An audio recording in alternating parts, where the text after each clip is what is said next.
Discuss की थी कि जो कंजर्वेटिव फोर्स होती है उस कंजर्वेटिव फोर्स के खिलाफ किया हुआ वर्क जो होता है वो स्टोर होता है एज अ पोटेंशियल एनर्जी। तो कोई भी ऐसी फोर्स जिस फोर्स के एज अ पोटेंशियल एनर्जी, तो उस फोर्स को हम कंजर्वेटिव फोर्स कहते हैं। आज हम डिस्कस करते हैं कि क्या इलेक्ट्रोस्टैटिक फोर्स कंजर्वेटिव फोर्स है या नहीं है। अगर इलेक्ट्रोस्टैटिक फोर्स कंजर्वेटिव फोर्स होगी तो वर्क डन इसके अगेंस्ट जो होगा वो स्टोर होगा एज अ पोटेंशियल एनर्जी। तो उसके फार्मूलाज वगैरह देखते हैं कि वो ऐसा होता है या उसके फार्मूलाज क्या होते हैं बेटा। तो आज देखते हैं हम इसको बेटा कि जो है वो इलेक्ट्रिक पोटेंशियल एनर्जी बेटा।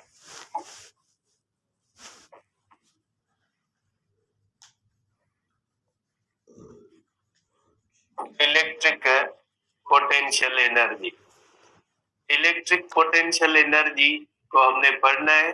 पहली बात इसमें देखते हैं कि इलेक्ट्रोस्टैटिक फोर्स कंजर्वेटिव फोर्स है या नहीं है। पहले मैं इसको देखता हूं कि ये कंजर्वेटिव फोर्स है या नहीं। बेटा सपोज करें कि हमारे पास एक पॉजिटिव चार्ज है इस तरह से, ठीक है, और ये पॉजिटिव चार्ज की इलेक्ट्रिक फील्ड है और आपको पता है कि पॉजिटिव चार्ज की जो इलेक्ट्रिक फील्ड होती है इसका डायरेक्शन आउटवर्ड होता है। अब इसकी फील्ड में मैं एक और चार्ज रखता हूं।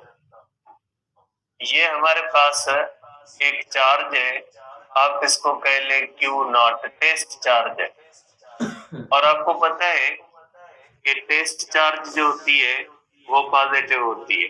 Q0 हम टेस्ट चार्ज के लिए इस्तेमाल करते हैं और टेस्ट चार्ज जो होती है वो हमेशा पॉजिटिव होती है। अब एक पॉजिटिव चार्ज है, इसकी इलेक्ट्रिक फील्ड के अंदर हमने एक पॉजिटिव चार्ज टेस्ट चार्ज रखी हुई है। आपको पता है बेटा ये पॉजिटिव चार्ज को करेगी रिपेल।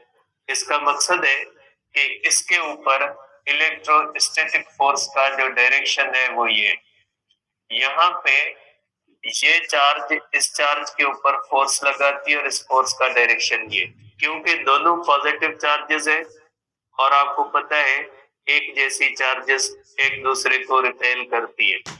अब अगर फॉर एग्जांपल मैं इस चार्ज को अगेंस्ट इलेक्ट्रिक फोर्स यहां तक ले आता हूं, ये डिस्टेंस मैं तय करवाता हूं डेल्टा आर, और ये टेस्ट चार्ज मैं इसके किलोज ले आता हूं। ठीक है बेटा, अब मैंने क्या किया कि मैंने टेस्ट चार्ज को पोजीशन P से मैं पोजीशन Q पे लेके आया और मैंने ये जो चार्ज Q0 को मूव करवाया है ये अगेंस्ट इलेक्ट्रिक फोर्स मूव करवाया, क्योंकि आपको पता है कि पॉजिटिव चार्ज को रिपेल करती है।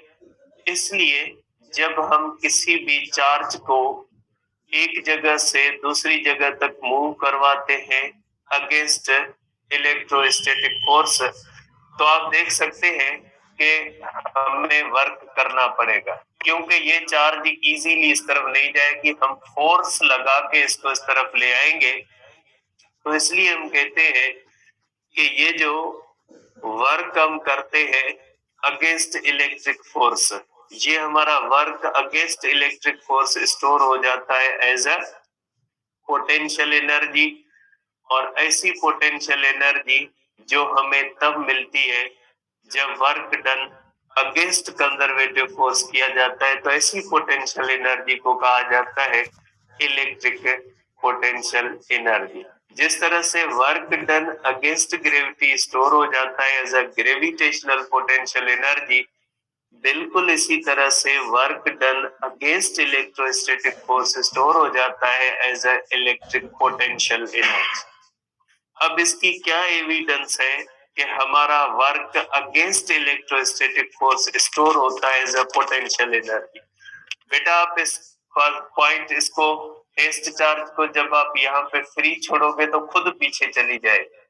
इसका खुद ब खुद पीछे चले जाने ये इस बात की गवाही है कि हमने इसके ऊपर वर्क किया है वो स्टोर हुआ एज अ पोटेंशियल एनर्जी, इसलिए जब हमने इसको फ्री छोड़ा है तो ये खुद वापस चली गई। जिस तरह से हम किसी भी चीज को अगेंस्ट ग्रेविटी यहाँ पे फ्री छोड़ेंगे तो ये वापस आ जाएगी। ये इस बात की एविडेंस है कि हमारा वर्क इसमें स्टोर हो गया है, इसीलिए वापसी पे ये इसकी काइनेटिक एनर्जी बन गया। बिल्कुल इसी तरह से जब आप किसी भी चार्ज को एक जगह से दूसरी जगह तक अगेंस्ट इलेक्ट्रिक फोर्स मूव करवाओगे तो ये हमारा वर्क जो होता है ये स्टोर हो जाता है एज अ पोटेंशियल एनर्जी। इसलिए हम कहते हैं कि work done against electrostatic force जब स्टोर हो जाता है एज अ पोटेंशियल एनर्जी तो ऐसी पोटेंशियल एनर्जी को हम इलेक्ट्रिक पोटेंशियल एनर्जी कहते हैं, क्योंकि ये वर्क डन अगेंस्ट इलेक्ट्रिक जो है वो फोर्स होता है। ठीक है, तो पहली बात ये माइंड में रखिएगा कि जिस तरह से आप वर्क डन अगेंस्ट ग्रेविटी करते हो वो आपका work done against gravity store हो जाता है as a gravitational potential energy. बिल्कुल इसी तरह से work done against electric force store हो जाता है as a electric potential energy. ठीक है, अब इसको मैं इस तरह से लिखता हूं यहाँ पे कि work done against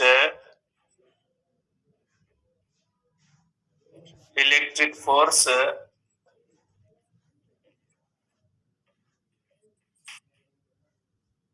is stored as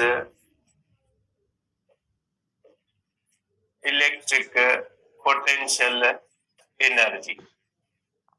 work done against electric जो है वो फोर्स।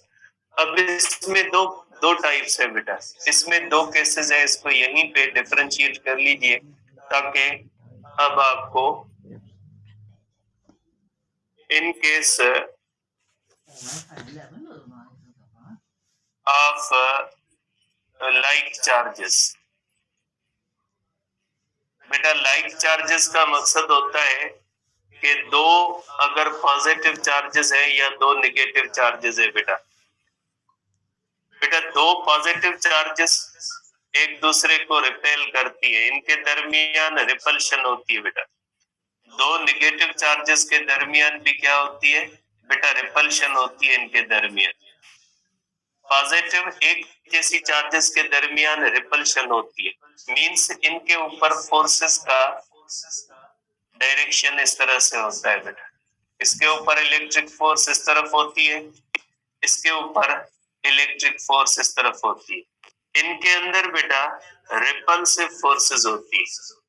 ठीक है, इस तरह से ये दोनों एक दूसरे को इस तरह रिपेल करेंगी, ये एक दूसरे को इस तरह से रिपेल करेंगी। बेटा ये अलग है, ऐसा नहीं कि आपको ये कैसे हो रहा है, ऐसे नहीं होता।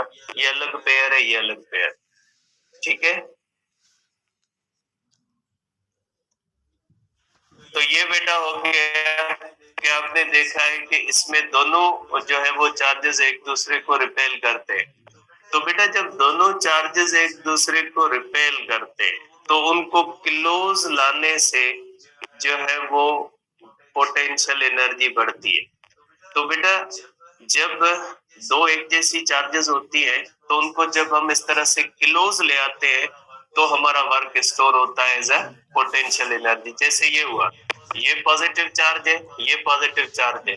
पॉजिटिव चार्ज को पॉजिटिव चार्ज की तरफ ले आए मींस वर्क अगेंस्ट फोर्स हुआ। तो यहाँ पे भी यही होगा कि ये दोनों एक दूसरे को रिपेल करेंगी। इनको जब इस तरह क्लोज करेंगे इसका मकसद है वर्क अगेंस्ट इलेक्ट्रिक फोर्स कर रहे हैं। जब इनको भी इस तरह से क्लोज करेंगे इसका मकसद है कि ये हम work done against electric force कर रहे हैं। तो आप कह सकते हैं कि potential energy increases if charges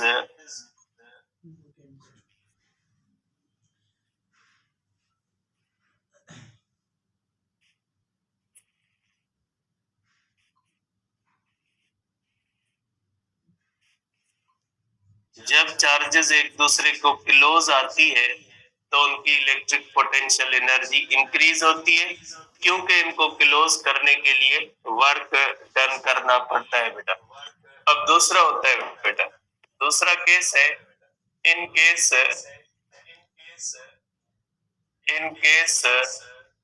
of unlike charges.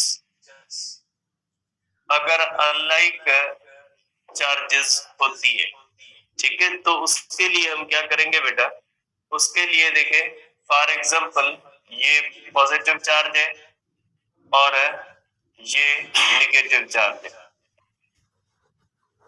बेटा ये पॉजिटिव और नेगेटिव चार्जेस एक दूसरे को अट्रैक्ट करेंगी बेटा, ये एक दूसरे को अट्रैक्ट करेंगी, अट्रैक्शन है। तो अट्रैक्शन होने की वजह से इनको जब हम दूर ले जाए, क्योंकि ये अट्रैक्ट तो खुद करेंगी, एक दूसरे को क्लोज तो खुद आएंगी, हम इनको अवे ले जाएंगे। जैसे बेटा इस तरह से हम ग्रेविटी से अवे ले जाते तो पोटेंशियल एनर्जी स्टोर होती है, जब ये वापस आती है तो पोटेंशियल एनर्जी कम होती है। इसलिए जब एक पॉजिटिव और एक नेगेटिव चार्ज होती है, ये एक दूसरे के क्लोज तो खुद ही आ जाने हैं, ठीक है, इसमें तो हम वर्क नहीं कर रहे, हम वर्क तब करेंगे जब हम इनको दूर ले जाएंगे। तो जब हम इनको दूर ले जाते हैं, इसका मकसद है वर्क कर रहे हैं अगेंस्ट इलेक्ट्रिक फोर्स, क्योंकि वो अट्रैक्ट कर रही होती है, अट्रैक्ट कर रही होती है, वो एक दूसरे के क्लोज आना चाहते हैं और हम उनको इस तरह से अवे करते हैं। तो मीन्स इसमें वर्क तब होता है जब हम इन दोनों चार्जेस को अवे ले जाने की कोशिश करते हैं। तो इसको कहा जाता है कि बेटा ये जब एक दूसरे से दूर जाती है तो फिर इनके अंदर पोटेंशियल एनर्जी स्टोर होती है। इनमें क्लोज लाना पड़ता है क्योंकि ये एक दूसरे को रिपेल कर रही होती है, इनको क्लोज हमें लाना होता है, ठीक है, जबकि उसके अंदर वो एक दूसरे को अट्रैक्ट कर रही होती है, तो उनको हमें अवे ले जाना होगा, तो ही पोटेंशियल एनर्जी जो होती है वो इंक्रीज होती है। Potential energy increases if charges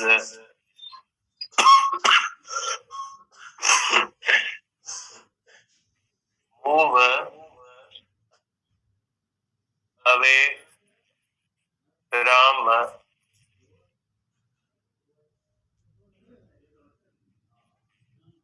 each other. जब चार्जेस एक दूसरे से अवे जाएंगी तो उनकी पोटेंशियल एनर्जी इंक्रीज होगी। ये चार्जेस अवे खुद नहीं जाएंगी, अवे हमें लाना पड़ेगा क्योंकि ये एक दूसरे को अट्रैक्ट कर रही है। तो अवे ले जाने के लिए हमें वर्क करना पड़ेगा। तो हम जो वर्क करते हैं ना वही स्टोर होता है जब पोटेंशियल एनर्जी। ये एक दूसरे को क्लोज नहीं आएंगी, इनको क्लोज लाने के लिए हमें वर्क करना पड़ता है। तो ये जो हमारा वर्क होता है ये स्टोर हो जाता है एज अ पोटेंशियल एनर्जी। तो आप इसको इस तरह से कह सकते हैं कि पोटेंशियल एनर्जी जो होती है, ठीक है, पोटेंशियल एनर्जी तब स्टोर होती है चार्जेस के अंदर जब हम वर्क करते हैं अगेंस्ट इलेक्ट्रोस्टैटिक फोर्स। और work done against electrostatic force like charges के केस में उनको क्लोज लाने से होता है और अनलाइक चार्जेस में उनको एक दूसरे से अवे ले जाने में वर्क अगेंस्ट इलेक्ट्रिक फोर्स होता है। इसलिए हम कहते हैं कि work done against electric force. आप इसको इस तरह याद नहीं कीजिएगा कि क्लोज ले आने से या दूर ले आने से। इसके अंदर दोनों केसेस हो सकते हैं। अनलाइक चार्जेस अगर है तो लाइक चार्जेस है तो क्लोज लाने से, और अनलाइक चार्जेस है तो दूर ले जाने से। आप इसको इस तरह से रट्टे पे नहीं कर सकते कि दूर जाएंगी तो पोटेंशियल एनर्जी कम होगी या बढ़ेगी, या क्लोज आएंगी तो कम होगी बढ़ेगी। तो इस बेस पे आप इसको याद नहीं कर सकते, रट्टा नहीं लगा सकते। आप इसके अंदर मेन पॉइंट याद करें कि इलेक्ट्रिक फोर्स के खिलाफ किया हुआ वर्क जो होता है वो स्टोर होता है एज इलेक्ट्रिक पोटेंशियल एनर्जी।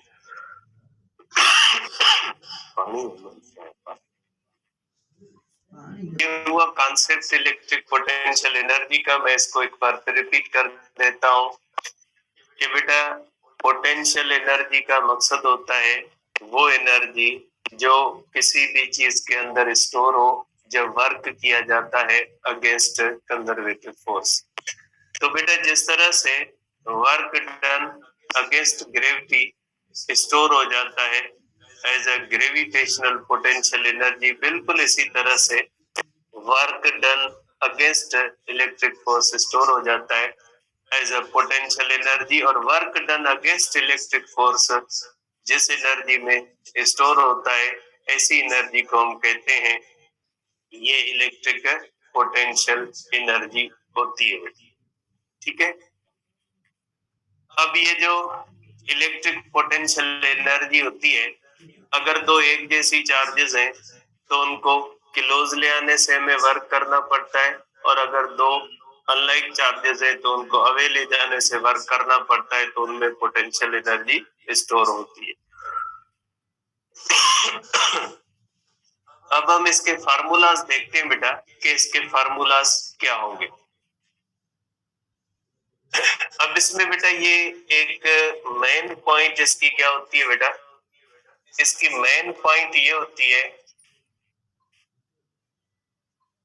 कि सपोज करें हमारे पास ये चार्ज है, ये हमारे पास एक चार्ज बेटा Q1 है।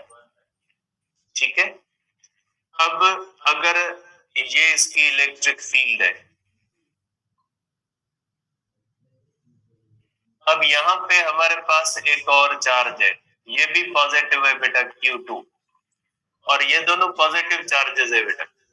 अब अगर हम देखें तो पॉजिटिव चार्ज को क्या करेगी, रिपेल करेगी। अब अगर हम इसके ऊपर वर्क करें और हम इसको यहाँ पे वर्क करके, अगर हम यहाँ पे इसको वर्क करके एक पॉइंट से दूसरी पॉइंट तक ले जाए, पॉइंट P से पॉइंट Q तक ले जाए, तो इसके अंदर जितना भी वर्क होगा बेटा, जितना भी इसके ऊपर वर्क होगा वो वर्क स्टोर हो जाएगा एज अ पोटेंशियल एनर्जी। तो इसका मकसद क्या हुआ, इसका मकसद ये हुआ कि पोटेंशियल एनर्जी जो होती है ये होती है वर्क के बराबर। तो पोटेंशियल एनर्जी जो होगी बेटा किसके बराबर हो जाएगी, पोटेंशियल एनर्जी हो जाएगी वर्क के बराबर। तो इसका मतलब ये है कि जब वर्क किया जाता है तो जितना वर्क किया जाता है उतनी ही पोटेंशियल एनर्जी स्टोर होती है, बिल्कुल ग्रेविटी की तरह। जैसे जितना ग्रेविटी के खिलाफ वर्क किया जाता है उतनी पोटेंशियल एनर्जी स्टोर होती है। जैसे कल हमने एक एग्जाम्पल लिया था कि अगर कोई 10 किलोग्राम की बॉडी है, उसको 1 मीटर हाइट पे ले जाते हैं तो हमें वर्क करना पड़ेगा 100 जूल, क्योंकि mgh मास 10 किलोग्राम है, G10 है और H1 है, तो कितना हो जाएगा 100 जूल। इसका मकसद है अगर 10 किलोग्राम बॉडी को 1 मीटर हाइट पे ले जाएंगे तो हमें 100 जूल वर्क करना पड़ेगा, और वो हमारा 100 जूल जो होगा वर्क वो क्या हो जाएगा, वो स्टोर हो जाएगा as a gravitational potential energy. बिल्कुल इसी तरह से जब इलेक्ट्रिक फील्ड के अंदर हम एक जगह से दूसरी जगह तक अगर हम इसको ले जाते हैं तो जितना भी हम वर्क करते हैं वो हमारा वर्क जो होता है वो स्टोर हो जाता है as a electric potential energy. और इलेक्ट्रिक पोटेंशियल एनर्जी को भी हम यू से जाहिर करते हैं, तो ये यू जो हो जाती है ये वर्क के बराबर होती है। अगर आप इसका फार्मूला लिखें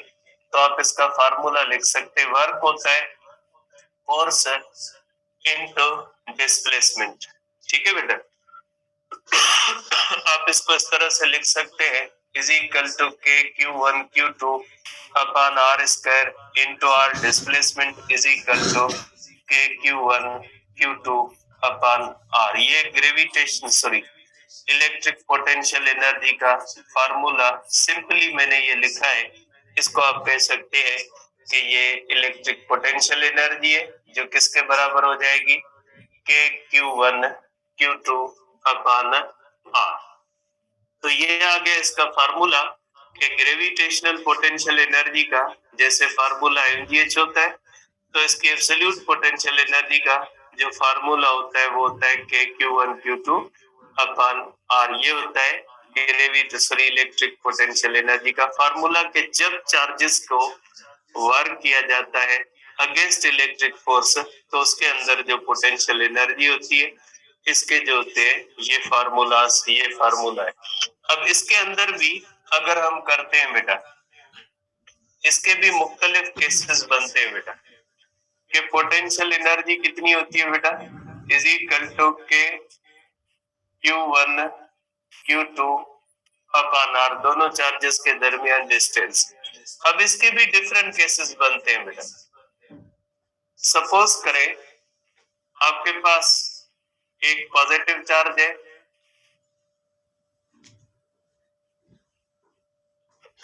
और ये भी पॉजिटिव चार्ज है बेटा। अगर Q1 है Q2 है बेटा, ठीक है, तो Q1 और Q2 अगर दोनों पॉजिटिव है या Q2 और Q1 दोनों निगेटिव है बेटा, एक जैसी चार्जेस है, ठीक है, आप इसको लिख ले कि लाइक चार्जेस है बेटा। अगर लाइक चार्जेस है तो इनका जो है वो आंसर जो होगा वो पॉजिटिव आएगा बेटा। आंसर जो होगा वो पॉजिटिव आएगा। कैसे बेटा, देखें, अगर हम करते हैं कि प्लस Q1 प्लस Q2 बेटा दोनों पॉजिटिव चार्जेस है, ठीक है, upon R is equal to answer हो जाएगा कि Q1 Q2 upon R, answer positive है बेटा। अगर हम देखते हैं इज इक्वल टू के minus Q1 minus Q2 upon R, तो ये आंसर हो जाएगा बेटा के Q1 Q2 upon R। Minus into minus क्या हो जाएगा, प्लस। ठीक है, तो आप कह सकते हैं बेटा कि जब आप पोटेंशियल एनर्जी कैलकुलेट करते हो तो चार्ज की साइन आपको यूज करनी पड़ेगी। अब यहाँ पे पॉजिटिव है या नेगेटिव है, हम सिंबल इस्तेमाल नहीं करते। फॉर एग्जांपल एक नेगेटिव चार्ज 1 कूलम है, एक पॉजिटिव चार्ज 1 कूलम है। अगर कहा जाए कि फाइंड फोर्स बिटवीन चार्ज, लिखोगे नेगेटिव को नेगेटिव नहीं लिखोगे। अगर आपको इलेक्ट्रिक फील्ड इंटेंसिटी फाइंड करनी है KQ अपॉन R स्क्वायर, उसके अंदर भी Q की आप साइन इस्तेमाल नहीं करते, पॉजिटिव हो नेगेटिव हो कोई मसला नहीं है, मैग्नीट्यूड डाल के मैग्नीट्यूड जो है वो चार्ज का रख के आप मैग्नीट्यूड इलेक्ट्रिक फील्ड का फाइंड कर लेते। लेकिन जब आप पोटेंशियल कैलकुलेट करते हो, पोटेंशियल एनर्जी कैलकुलेट करते हो, तो आपको बेटा साइन डालनी होती है। तो इलेक्ट्रोस्टैटिक्स में कहीं पे कैलकुलेशन के अंदर नेगेटिव और पॉजिटिव साइन डालते हैं, कहीं पे नेगेटिव साइन नहीं डालते, तो हमें पता कैसे लगे कि किस की कैलकुलेशन में नेगेटिव हमने चार्ज को रखना है और किसकी कैलकुलेशन में नहीं रखना। तो बेटा कोई भी ऐसी चीज है जो वेक्टर होती है, इलेक्ट्रोस्टैटिक्स के अंदर जो वेक्टर जो क्वांटिटीज होती हैं उनको कैलकुलेट करते हुए पॉजिटिव नेगेटिव साइन नहीं रखी जाती। जैसे इलेक्ट्रोस्टैटिक फोर्स जो होती है, इलेक्ट्रोस्टैटिक फोर्स जो होती है वो कैलकुलेट करते हुए नेगेटिव और पॉजिटिव साइन नहीं रखी जाती। इलेक्ट्रिक फील्ड वेक्टर क्वांटिटी है, उसको कैलकुलेट करते हुए चार्ज की साइन नहीं रखी जाती। लेकिन पोटेंशियल एनर्जी और पोटेंशियल दोनों स्केलर है, और स्केलर जो होते हैं उसको कैलकुलेट करते हुए नेगेटिव और पॉजिटिव साइन डाली जाती है। इसलिए अगर नेगेटिव चार्ज है तो -1 कूलम रखेंगे, अगर पॉजिटिव चार्ज है तो +1 कूलम रखेंगे, अगर नेगेटिव चार्ज 10 कूलम है तो -10 कूलम रखेंगे, नेगेटिव चार्ज 20 कूलम है तो -20 कूलम रखेंगे। तो साइन डाली जाती है जब स्केलर क्वांटिटी कैलकुलेट की जाती है इलेक्ट्रोस्टैटिक्स के अंदर। जब इलेक्ट्रिक पोटेंशियल एनर्जी कैलकुलेट की जाती है तो देखिए मैंने यहाँ पे डाली है कि अगर नेगेटिव दोनों चार्जेस है तो मैंने यहाँ पे इनके सामने जो है वो ये साइन डाली है। अब देखिए अगर हम देखें यहाँ पे एक चार्ज पॉजिटिव है Q1,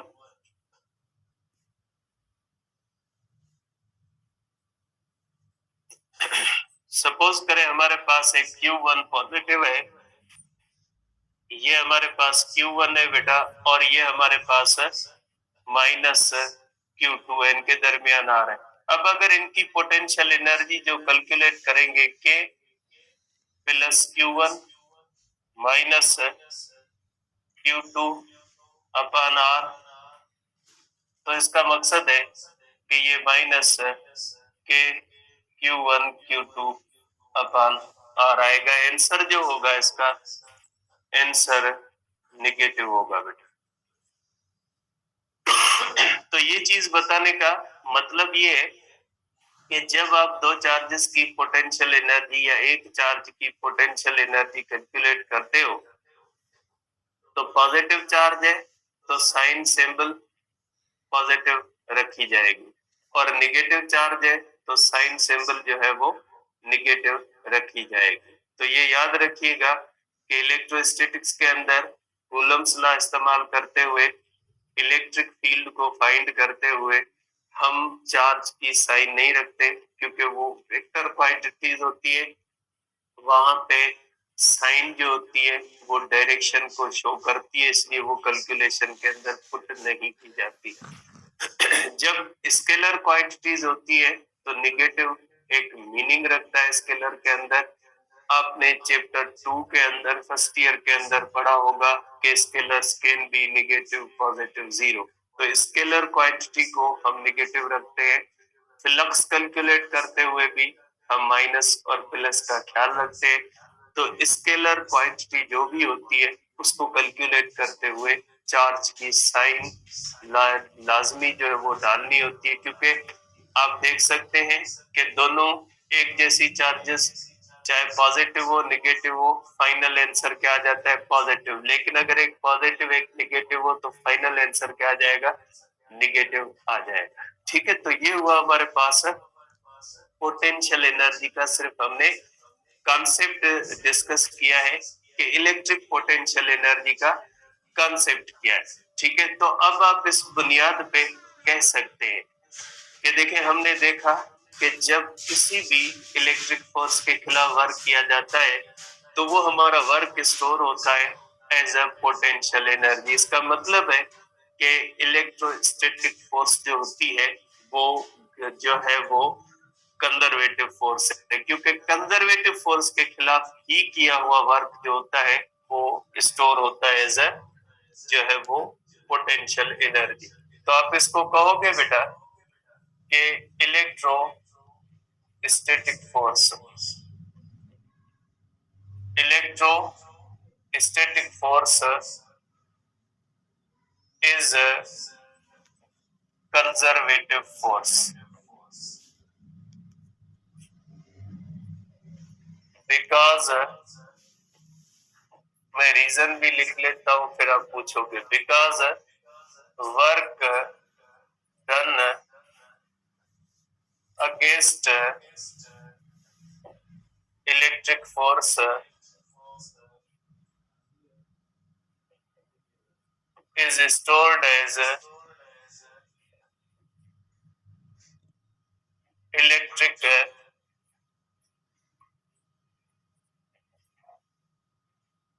पोटेंशियल एनर्जी। ये इलेक्ट्रिक पोटेंशियल एनर्जी में स्टोर हो जाता है। वर्क डन, और आपको पता है बेटा ये पॉइंट्स 7 चैप्टर के अंदर आपने पढ़ी होगी, मैंने कल आपको बताई थी points.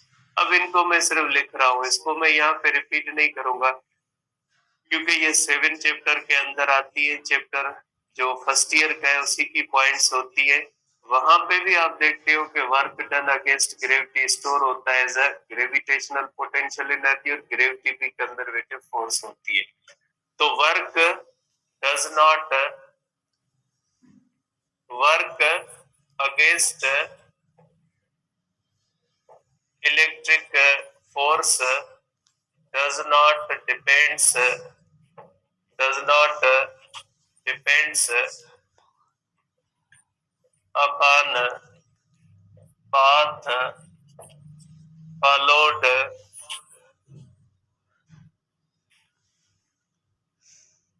by charge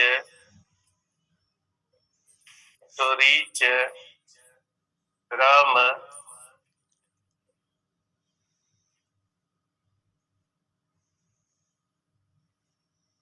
1 point to another point.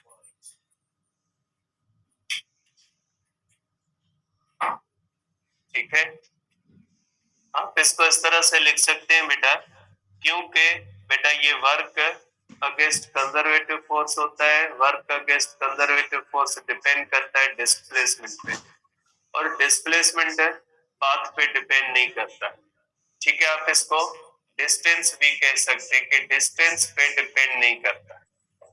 ठीक है, आप इसको इस तरह से देख सकते हैं। फॉर एग्जांपल एक पॉइंट पी है, सपोज करें बेटा एक पॉइंट पी है, यहाँ पे एक इलेक्ट्रिक फील्ड है और ये इलेक्ट्रिक फील्ड का डायरेक्शन है बेटा, ये इलेक्ट्रिक फील्ड है, ये पॉइंट क्यू है। अब एक अगर टेस्ट चार्ज है, उस टेस्ट चार्ज को आप पॉइंट पी से क्यू तक, पॉइंट क्यू से पॉइंट पी तक सीधा ले जाएं, ठीक है, या आप पॉइंट क्यू से पॉइंट पी तक इस पाथ से ले आए, ठीक है, पाथ 1, इस पाथ से आप ले आए, इस पाथ से आप ले आए, किसी भी रास्ते से आप ले आए, या आप इस पाथ से लेके आए, ठीक है, किसी भी पाथ से आप ले आए, कोई फर्क नहीं पड़ता, वर्क पाथ पे डिपेंड ही नहीं करता। जैसे वर्क डन अगेंस्ट ग्रेविटी हमने 7 चैप्टर के अंदर प्रूव करते हैं मैथमेटिकली कि वर्क अगेंस्ट ग्रेविटी डिपेंड नहीं करता पाथ पे, इसी तरह से वर्क डन अगेंस्ट जो होता है वो इलेक्ट्रिक फोर्स पाथ पे डिपेंड नहीं करता। आप इसको इस तरह से कंक्लूजन कर सकते हैं इसका, आप इसका लिख सकते हैं कि work 1 is equal to work 2 is equal to work 3। अगर तीनों पाथ्स की इनिशियल और फाइनल पॉइंट्स सेम है तो तीनों कंडीशन के अंदर वर्क सेम होता है। जैसे इस पेन को सीधा छत पे रखे या घुमा फिरा के छत पे रखे, कोई फर्क नहीं पड़ता। अब इसकी कैलकुलेशन 7 चैप्टर में है, यहाँ पे है नहीं, इसलिए मैंने सिर्फ आपको पॉइंट बताई है, इसको कैलकुलेट मैं यहाँ पे नहीं करूंगा। तो आप इसको इस तरह से देख सकते हैं कि work done against electric force depend नहीं करता पाथ पे। तो फिर किस पे डिपेंड करता है? ये डिपेंड करता है डिस्प्लेसमेंट पे। Work done against electrostatic force depends only upon initial and final position, means displacement। ठीक है, ये डिपेंड करता है डिस्प्लेसमेंट पे। ठीक है, इसीलिए इसके अंदर आप देख सकते हैं कि तीनों कंडीशन में डिस्प्लेसमेंट सेम है, डिस्टेंस डिफरेंट है। ठीक है, तो जब इनिशियल और फाइनल पोजीशन सेम होती है तो डिस्प्लेसमेंट सेम होता है, इसलिए वर्क जो होता है वो सेम होता है। ठीक है, और आप ये भी कह सकते हैं कि work done in closed path, work done in closed path is equal to 0। ठीक है, फॉर एग्जाम्पल आप इसको इस तरह से भी देख सकते हैं कि हमारे पास एक चार्ज है और ये इसकी इलेक्ट्रिक फील्ड है।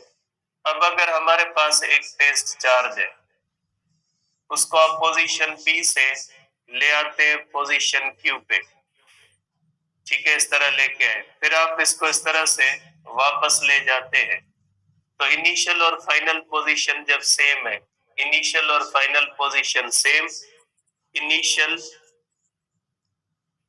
एंड क्लोज्ड पाथ का मकसद ही ये होता है बेटा, initial and final position same है, डिस्प्लेसमेंट क्या हो जाएगा, displacement is equal to 0, then work क्या हो जाएगा, 0 हो जाएगा।